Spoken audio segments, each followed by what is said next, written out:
Ciao, I'm Giulia K.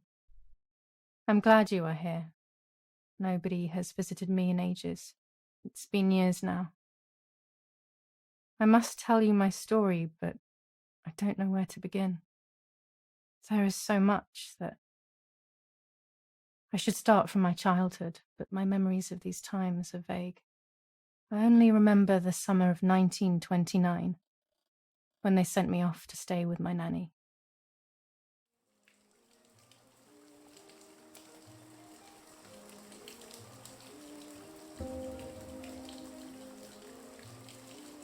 Nanny, will you tell me the story of the White Lady? No, little sparrow. Not tonight. A fog is coming, see? Yes. I know that when it's foggy, the lady kills young women. But why is she so evil?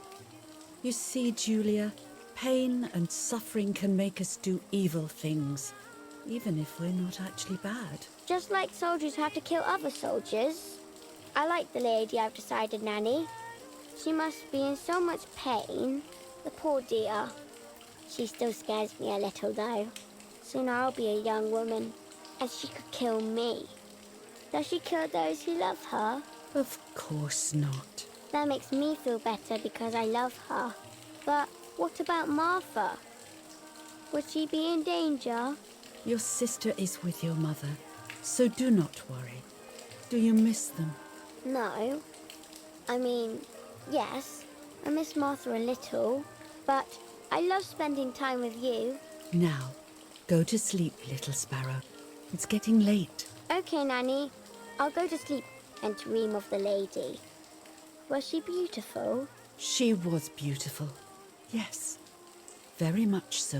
Then she'll be beautiful in my dreams. And will I be beautiful just like her? You'll be even more beautiful. Listen, Nanny. Since the lady won't harm me because I love her, and since you're not a young woman, could you tell me her story, even if it's foggy outside? Please. Oh, please, then I'll sleep. I promise. Oh, all right. You always get your own way.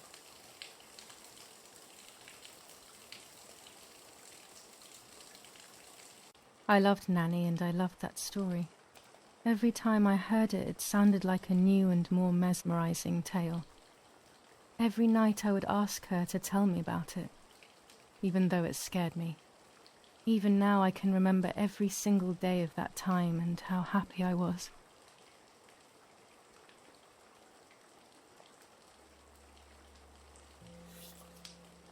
According to an ancient legend, the lakes of the area are haunted by the spirit of a young woman who was killed by the man she loved.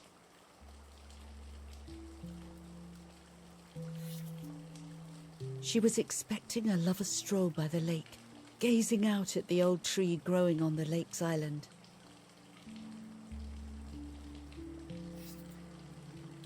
So much hope and desire, but death, not love, was awaiting her.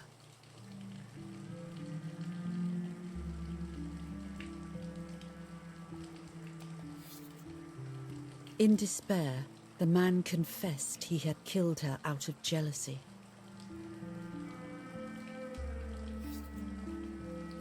So he was hanged on the small island, in the middle of the very same lake where he had killed the girl.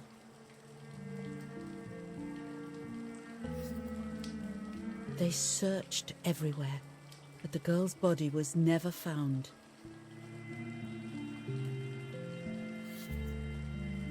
Since then, her spirit, known as the White Lady, has been imprisoned in the depths of the lake.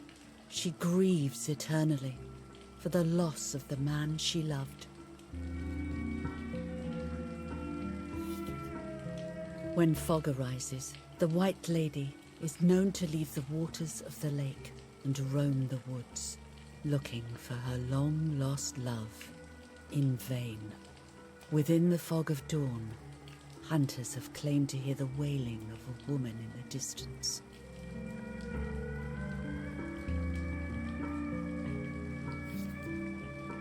Every time the sad memory of the night she perished stirs in her soul, she takes the life of a young woman by slaying such a life in its youth, even just for an instant.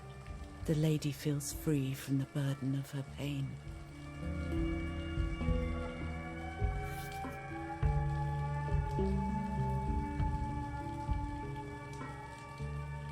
Good night, Nanny. Good night, my love.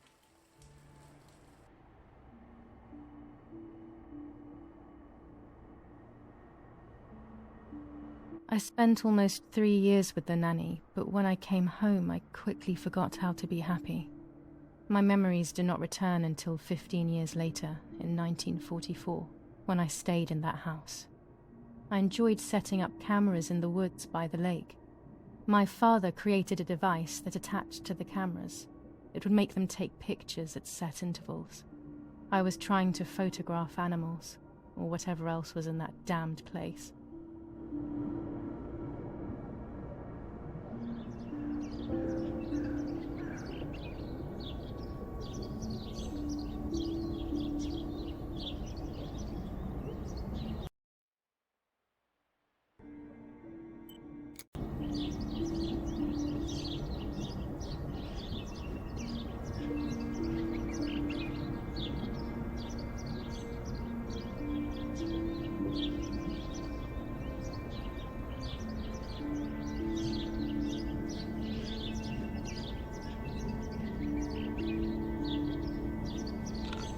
Reel off the film.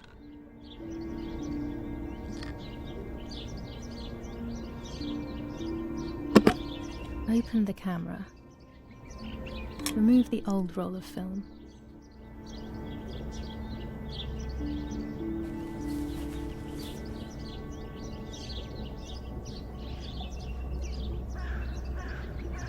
Put the new film in.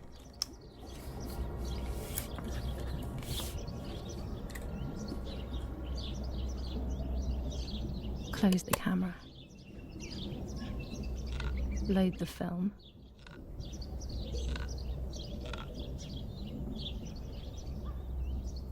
Activate the timer.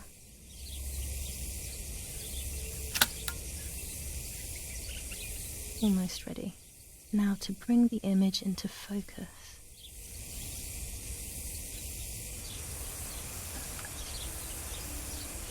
There's something floating on the surface of the water. If I frame it better, I might be able to see what it is.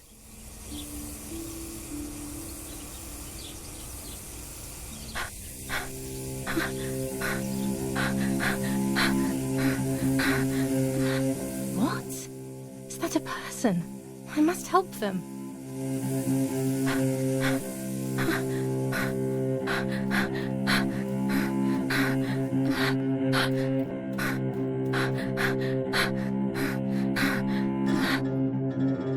I was horrified at the idea that someone might have drowned in my lake.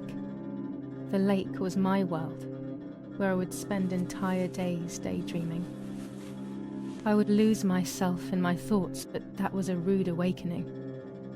So terrible.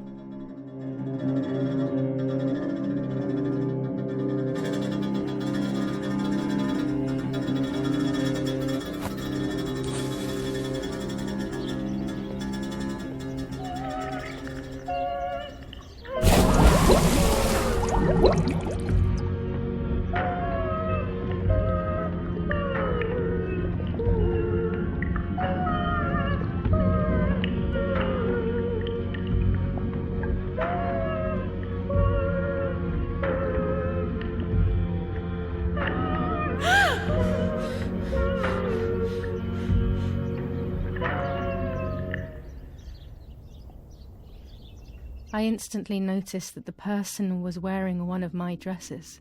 I was scared. I dragged that lifeless body as best as I could to the shore, trying not to drown myself. Only when I lifted her in my arms did I realize who she was. It was my sister, my twin, a part of me, dead. Impossible to comprehend. I was desperate.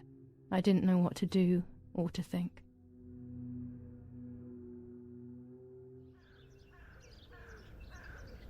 I have to stay calm. Martha is not dead. It's not possible. It's not true. There's no need to worry.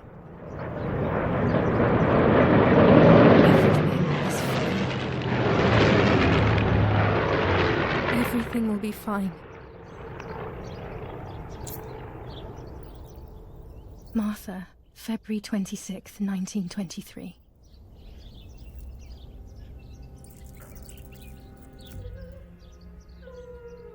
Is everything okay? Are you hurt?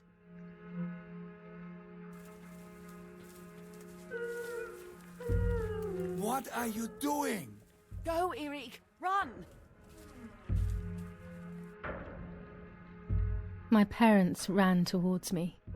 My mother hugged me. She, who detested me, was now cuddling me.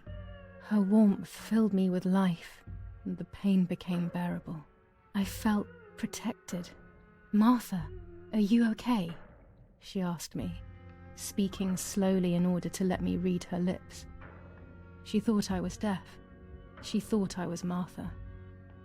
I didn't want the moment to fade, so I meekly nodded my head.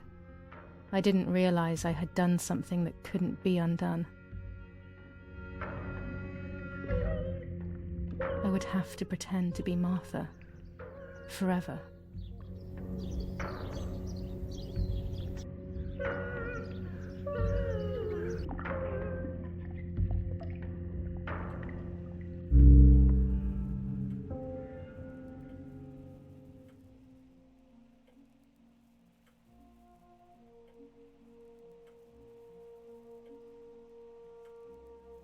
O Lord, who gives life to the dying, let your sacrifice of love be offered for Martha's soul.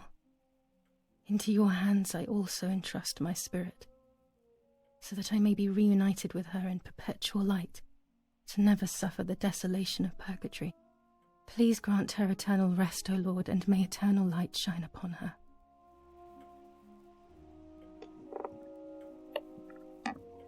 Eric, did you remember to light the candles in the hall? People will be here soon. Mummy always finds something for everyone to do.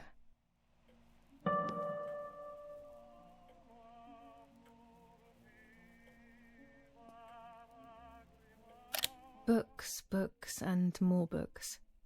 In our villa there must be 10 times more than even here.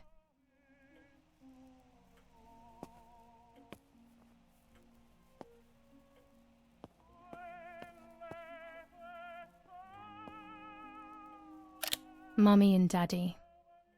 They are the epitome of wealth and elegance, but pain pays no heed to money and style. This painter was a friend of Grandpa's. I always loved his paintings. As a child, I used to look at them for hours. The only way people could tell Martha and me apart was by dressing differently. Even Mother couldn't tell us apart.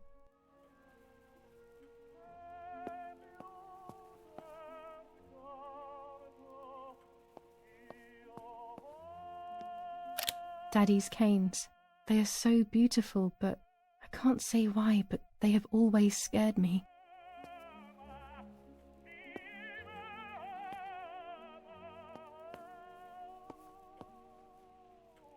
I can't turn it off. We have to listen to the radio all of the time.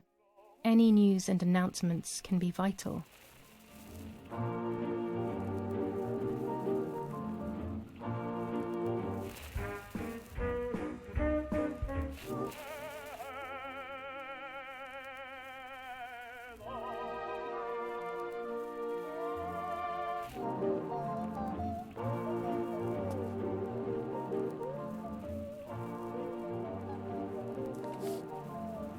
July 17th, 1944.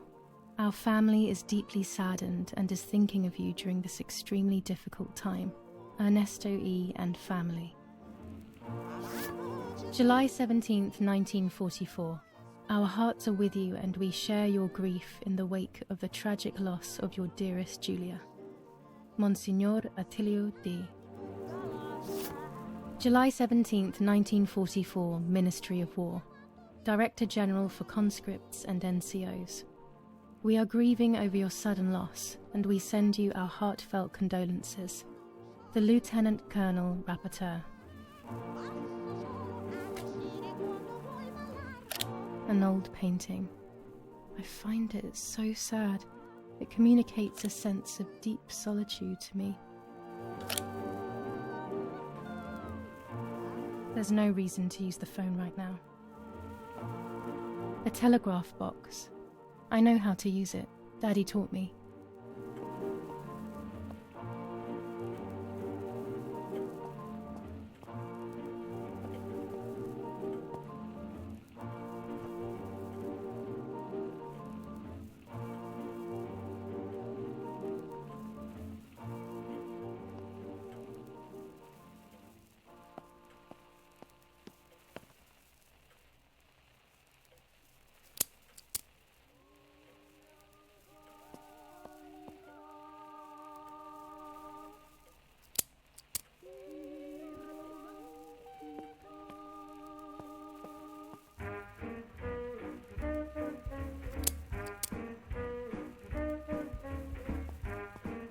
When you're done, can you come and get the flowers, please? Or send Martha if you like. Never a moment's peace. Even at a time like this. She can't sit still for a second. Daddy's oboe. We were preparing a really nice duet together.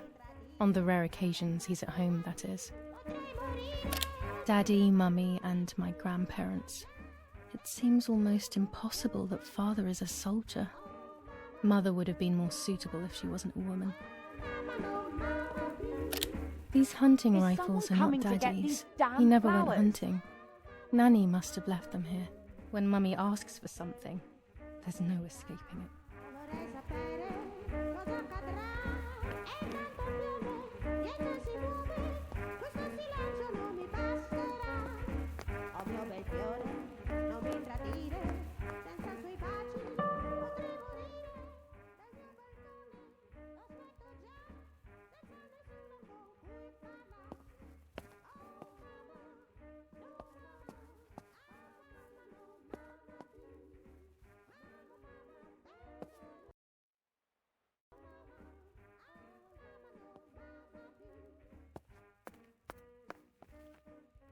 I don't need that right now.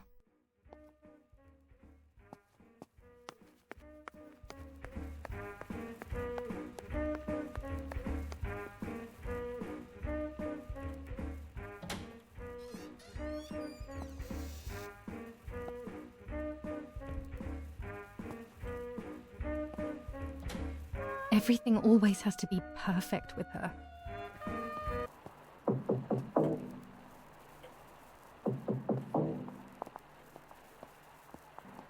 Parla Londra. Trasmettiamo alcuni messaggi speciali. Felice non è felice. È cessata la pioggia. La mia barba è bionda. Parla Londra. Abbiamo trasmesso alcuni. What's happening? Who closed the door?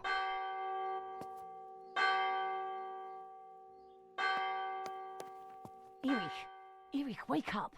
Do you think it's appropriate to sleep here, of all places? What?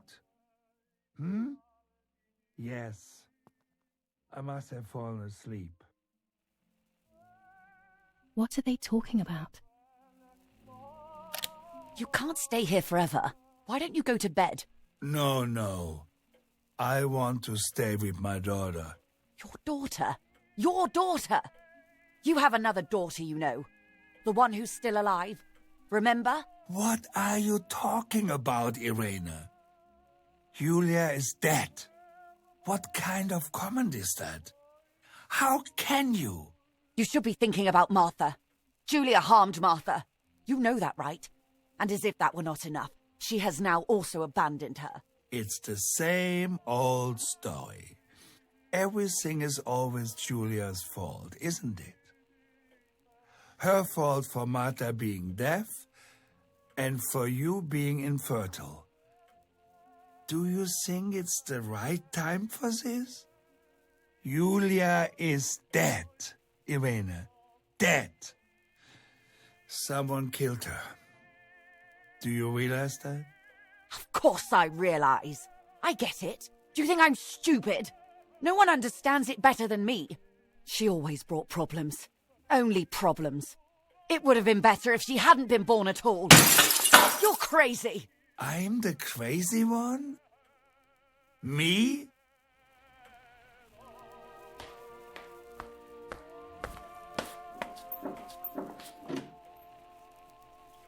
They have done this to get at me, yes. Your death is all my fault. All I could ever do for you was hurt you, Giulia. My poor, sweet, crazy girl. What will I do without you? What will life be like now? All the time I didn't spend with you. But now I'm home.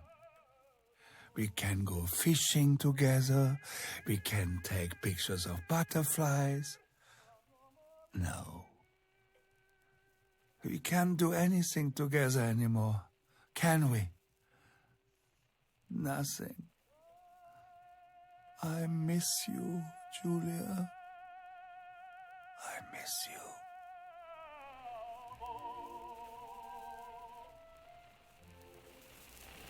While American bombings continue to devastate the peaceful towns within the Elsa Valley, we have heard some tragic news from the area of La Ramola. The young daughter of German Army General Erich K. was murdered near her home. What possible reason could there have been behind such a cowardly act? This is what the Carabinieri, who immediately intervened, hope to find out.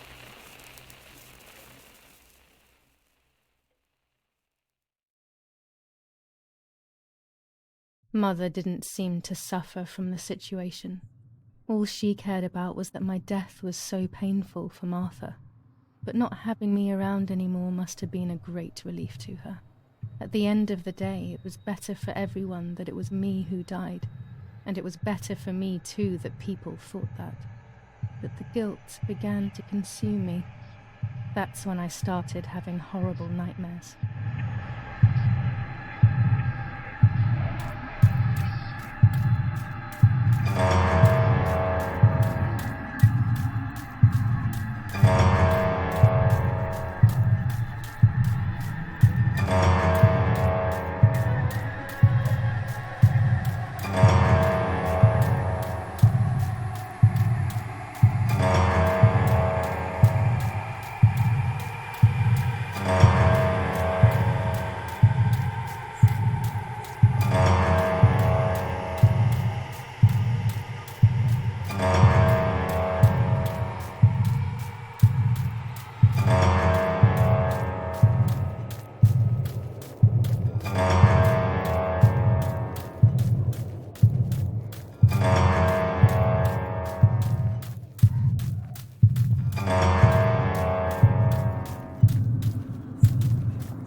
It was just a dream.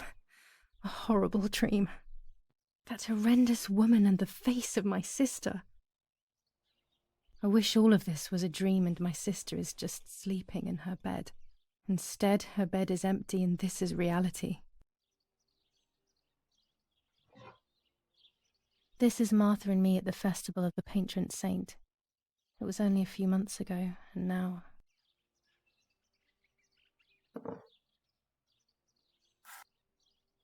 Martha had asked for a picture of me to put in this frame. She wanted me to do one of those expressions of mine that made her laugh. Expressions that she couldn't quite imitate. She used to say that those were the signs of my soul. Can a photo capture the soul? Can I capture Martha's soul?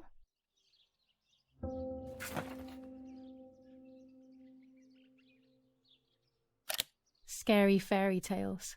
Everything seems to be scary lately. Yet everything here is so beautiful and bright.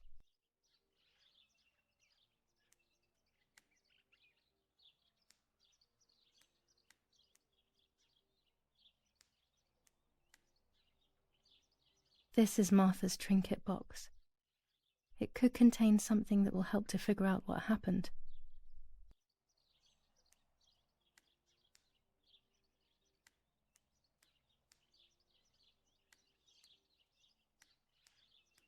Our beautiful home. In spite of everything, I prefer being here.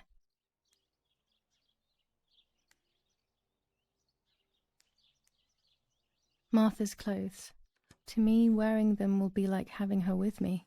Mummy will also be happy to see them. Or I could wear my clothes in the other wardrobe. This dress is only for special occasions.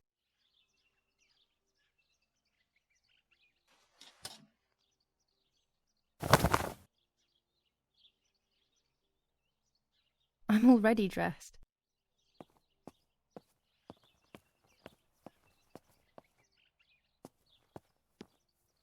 I always keep my trinket box locked.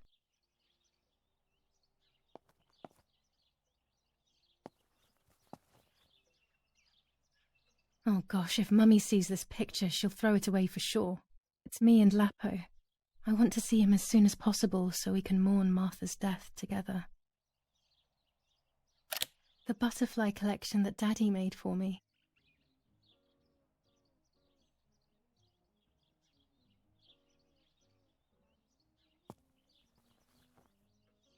Nanny will be visiting me soon.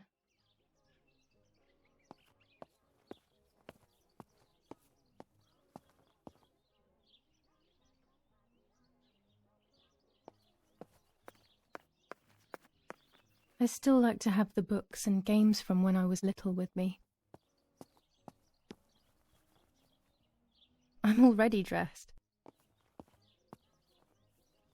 Everything I need is always in my bag.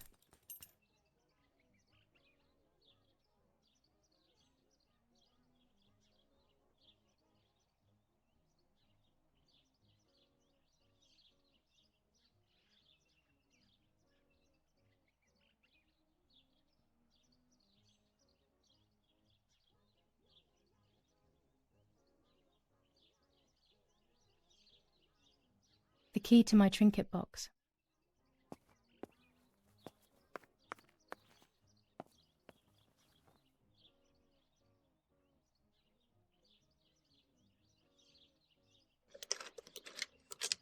This is not the right key. I must get her key if I want to know what's inside her trinket box.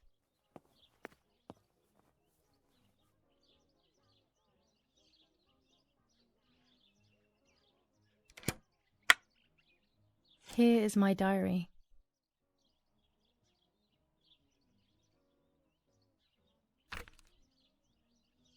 July 12th, 1944. This is a new diary. We moved here today and I forgot my old one back at home. But that's okay. A new chapter in my life, a new diary. They say they brought us here for our own safety. Daddy, the war, and everything else. Nanny gave us her house and she went to look after the mansion. It's weird being back here after so many years. I remember Nanny telling me the fairy tale of the Lady of the Lake. It's one of the few happy memories I have from when I was little. Nanny isn't here and that's a shame, but Martha is here with me. I also get to see Lapo more often, which is wonderful. He's always hanging around here. Mum is thankfully too preoccupied with fixing up the house to worry about me.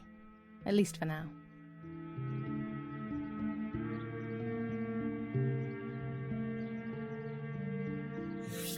July 16th, 1944. There's something creepy about the woods. Every time I'm at the lake, I get a strange feeling. Maybe it's the legend of the White Lady playing tricks on me. I get weird ideas. I think that there is this presence. Then I think I'm just being crazy. Anyway, crazy or not, I want to take some pictures. I'm not scared. In fact, I'd say I'm excited. I've made arrangements with Martha. She's coming to the lake with me tomorrow to set up 2 new cameras with timers, and we'll see what we can photograph. Not before a good swim, of course. To be honest, Martha doesn't like photography all that much, and recently she's gone off swimming too. But she does like spending time with me by teasing me. Then, when she gets bored, she disappears into her books, and I do my own thing. We feel right when we're together.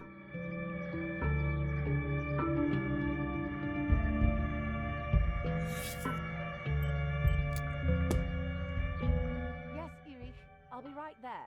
I'm just going upstairs to call Martha down for breakfast. Fine, but I'm not sure we should let her sleep all day. What do you think? What did you say? Okay, I won't wake her up. I'll just turn on her light. So when she wakes up, she'll know when to come down for breakfast. They really think I'm Martha and I can't hear them. I need to be careful not to talk, or I will be in serious trouble.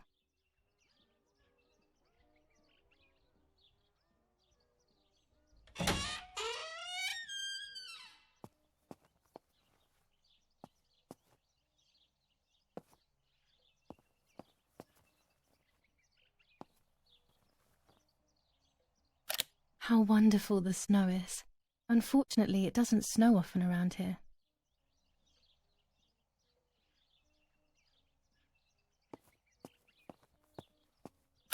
Dad loves these prints of Florence. I find them a bit sad. There's no shortage of paintings in our house. Mum is passionate about painting.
It's locked.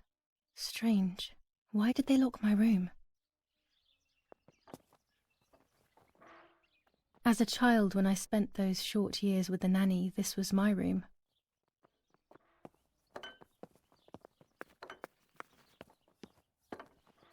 Mummy's family coat of arms.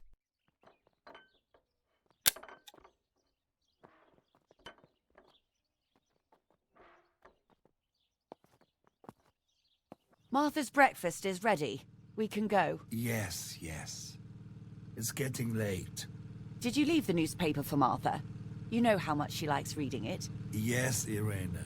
It's on the table, can't you see? And that camera, are you leaving it there? Yes, Irena. Can't you leave it there for a few more days? Do you mind? It was for Giulia. I will take it away soon. I promise. The thought makes me so sad. Seeing it there is as if... I don't know how to explain it. All right. But let's go now. We have too much to do. We can't stay here all day talking. Mummy is right, though. Martha always read everything. It's me who will now read the newspaper instead. They'll be out all day. The funeral preparations will take them a long time. Everything is more complex with the war. Over the next few days, I will see little to nothing of them.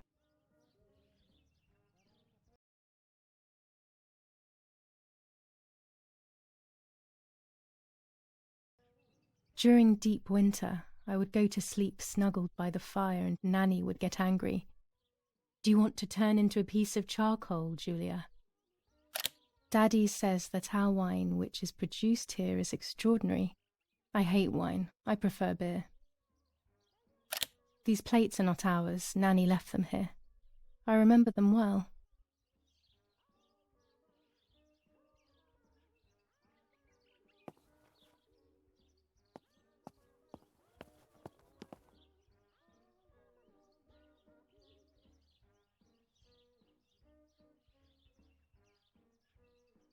Chocolate, a privilege for few people in these times.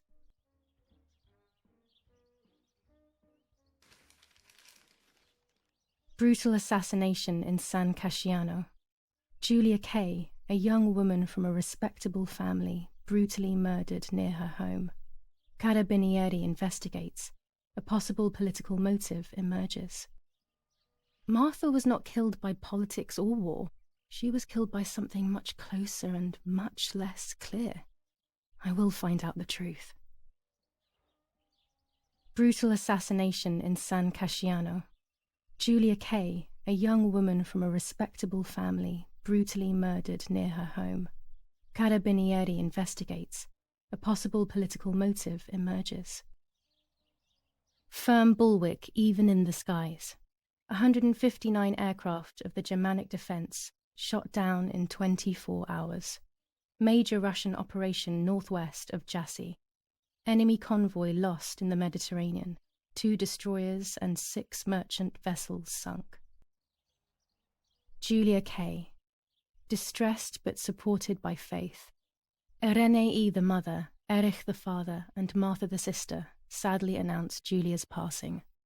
The funeral will take place in La Romola, Thursday, July 20th at 9:30 p.m., departing from the property of the deceased. First improvements in food registration. Bread rations increased by 50 grams per day as of April 20th, a kilo more every month of soup ingredients. Reforms to the treatment of agricultural workers and an unexpected distribution of jam.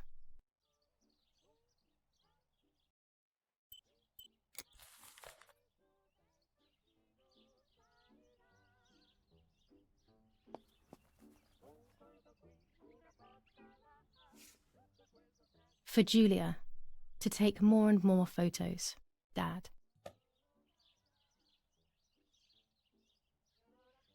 I can verify that the camera is still working by taking a photo. I could photograph a sparrow. There are so many of them out here. Bread, butter, jam and coffee. Martha's typical breakfast. I prefer honey and milk, but I'll have to adapt to her tastes, obviously. There might be... These are our vineyards. My father loved them so much that he constantly took photos of them.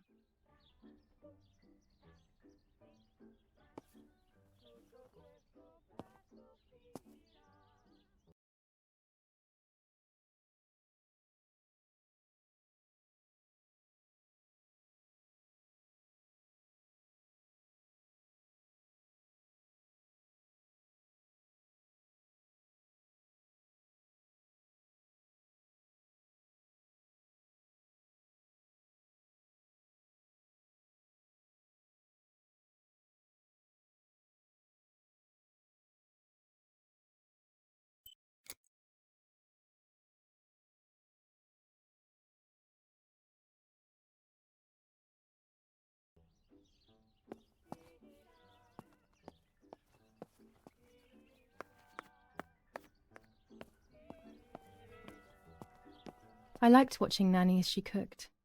I always picked up loads of techniques.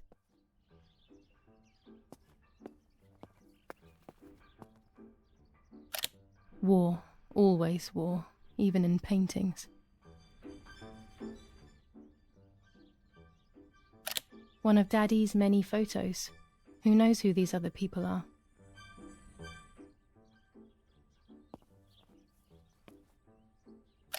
Dante's Inferno illustrated by Dore, always hanging cheery things.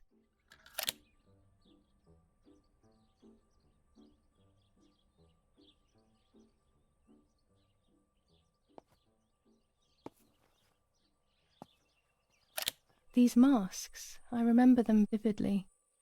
I always tried to escape their gaze.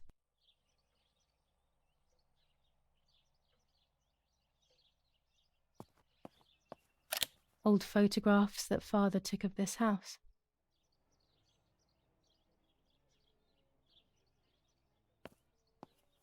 We are so lucky. In these difficult times, pantries are empty and people are going hungry. But with a German general for a father, food is never scarce. Oggi Bonsi, on the day of St. Alexis, the battle rages in the city tormented by Anglo-American bombing. Our Lady of Carmel, a company of the Falchium Regiment, counterattacked yesterday, forcing the French to retreat to Piazza del Mercato. The situation is currently under control.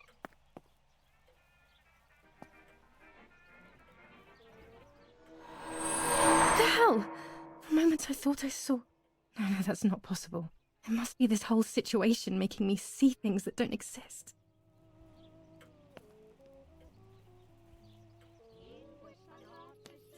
Florence, July 15th, 1944. General Erich K.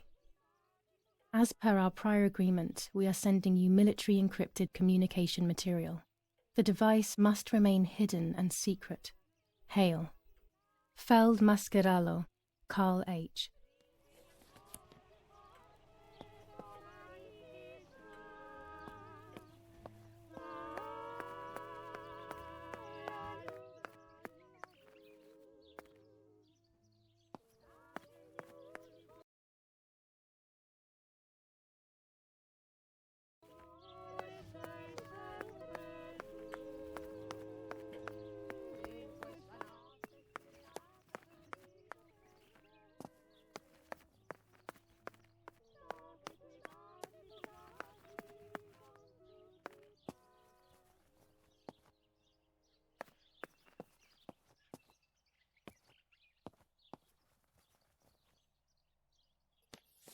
Lorenzini haberdashery, 5 meters of grey cotton fabric, 6 meters of white linen fabric, 4 meters of green satin, delivered on June 5th, 1944.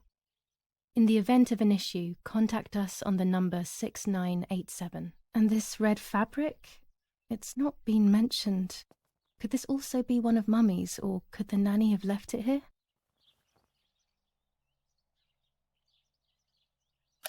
Mummy's sewing machine. She learnt how to sew because nobody else could do it to her liking.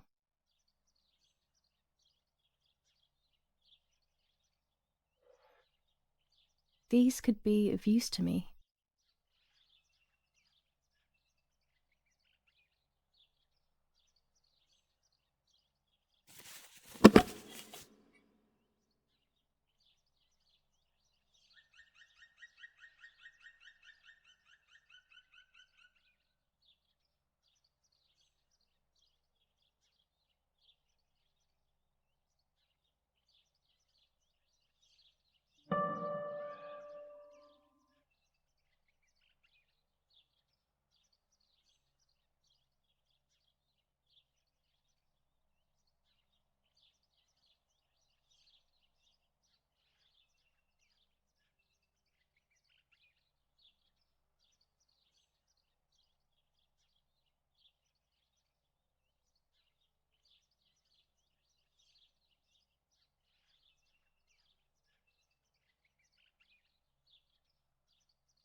Mummy's medicine.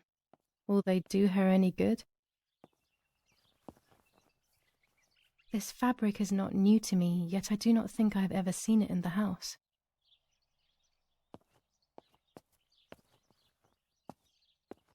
Our wine. Daddy is so proud of it.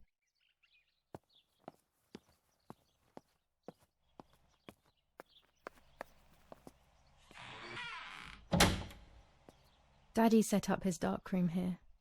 He doesn't take photos anymore because of his work, but photography is still his true passion. I'm allowed to use the darkroom when I want to.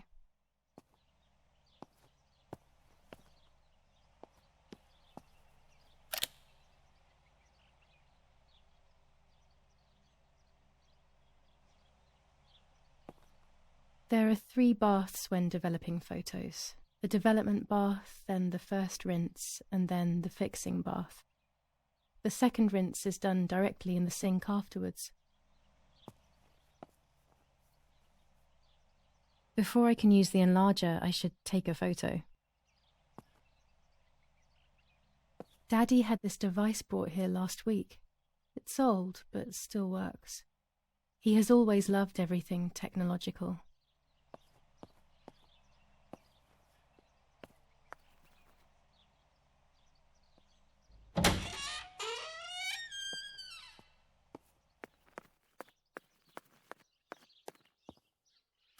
I don't like wine all that much, but I go crazy for our dessert wine. It is very sweet.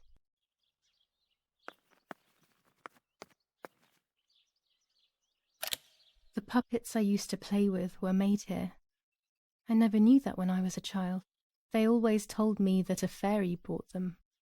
I didn't really believe them, but it was nice to think that. These workbenches fascinate me. I would love to learn carpentry. This is where Nanny's husband made my dolls.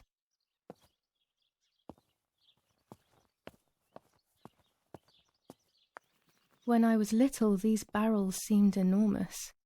I thought I could live inside one.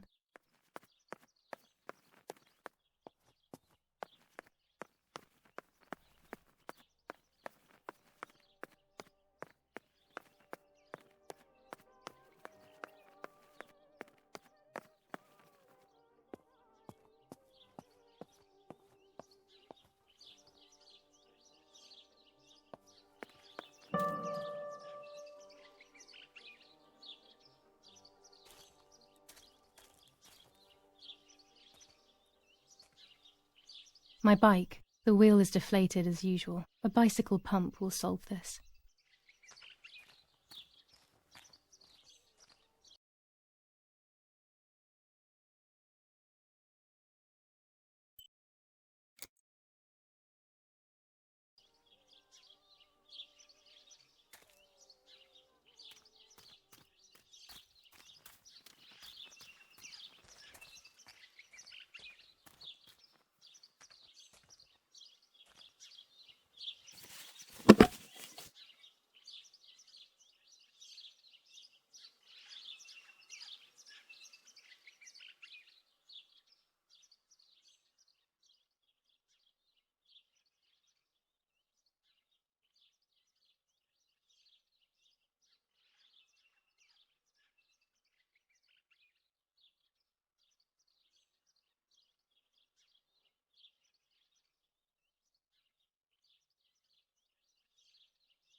this as the centre of our farm, but since we moved here, it hasn't worked like it used to.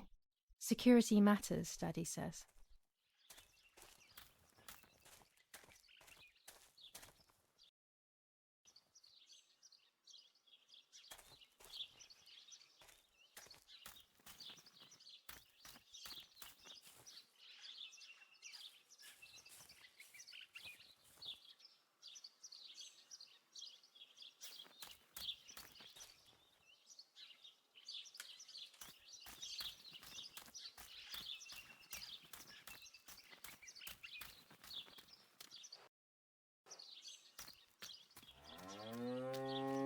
I was afraid of animals when I was little. I never approached them alone.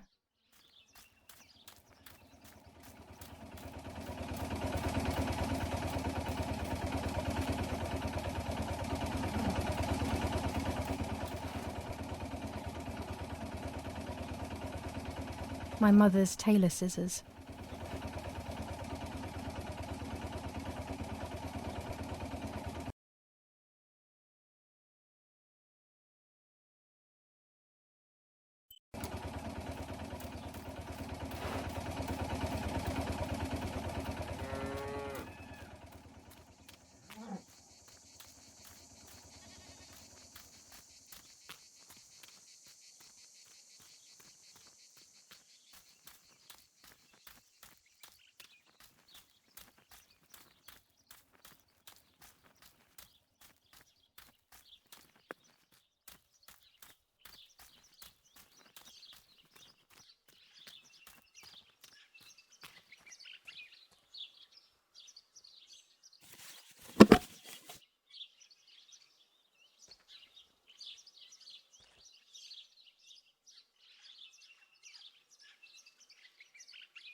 Excellent. I've taken the picture, now it's straight to the darkroom in the cellar to print it. Dad.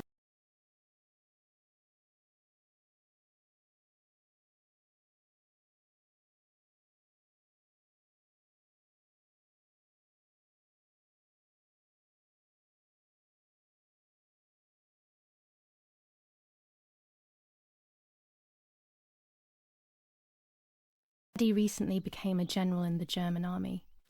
He used to take pictures on the front lines, but now he gives me the materials to take photographs instead. Now that Martha is gone, only this camera can fix my ideas and my memories. I can't allow myself to forget.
not a bad photograph.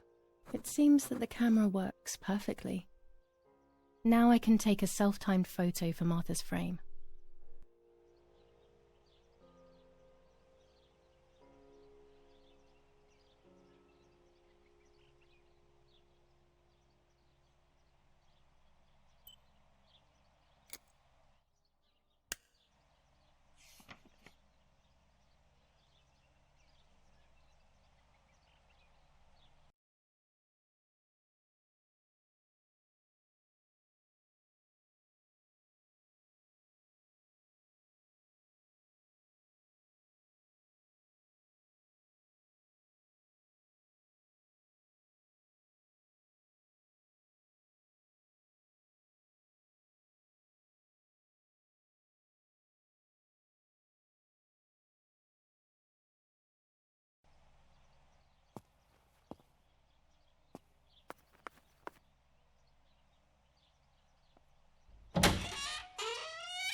Camera is set up with the self-timer.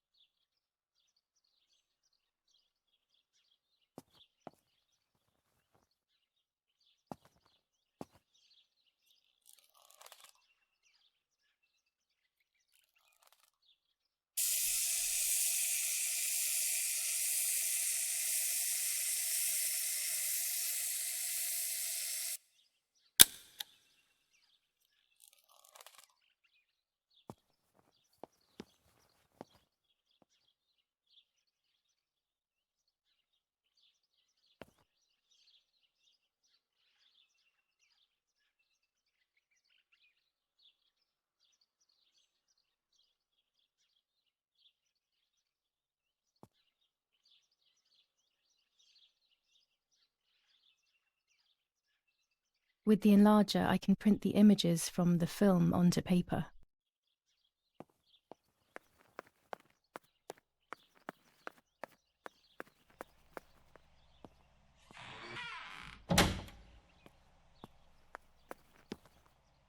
It's always a thrill to develop a photo. You can't see anything at first, yet something invisible is captured on the black film, a kind of ghost. That invisible breath then returns to reveal the reality from which it was torn. There are those who say that photography steals the soul or captures it. That's why they used to photograph the dead. But nowadays, almost nobody does it anymore. Even if it's just a delusion, I want to photograph Martha. I want to have a small reflection of who she was with me. But I have to do it secretly, or they'll think I'm crazy.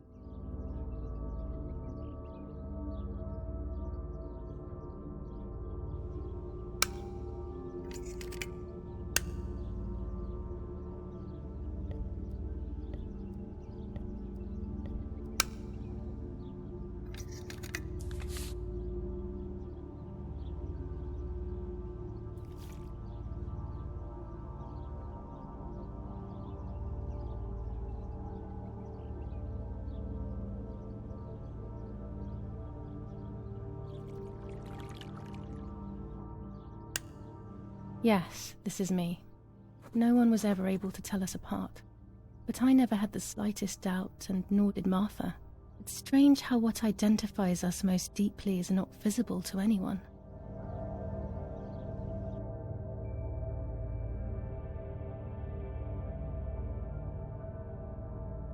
I was obsessively thinking about Martha and what had happened, but suddenly a thought took control. The memory of that day at the lake was becoming more and more like a dream when, after awakening, the image becomes more and more faded. Could it be that the memories were a figment of the mind? Had I been the one that hurt my sister? I had always envied her, and now I had taken her identity. I experienced a suffocating pattern of thoughts. I decided to go straight to the lake to retrieve the film rolls. They would tell a different story, I was sure. But deep down, I kept hoping they would confirm my fading memory. Of course the door is locked. The keys aren't hanging on the lock as usual, then they will be in Daddy's study. We live in fear now. My parents are not going to let me go to the lake anymore after Martha's death. So this is the right time. I need to know. The self-doubt I feel is eating me up.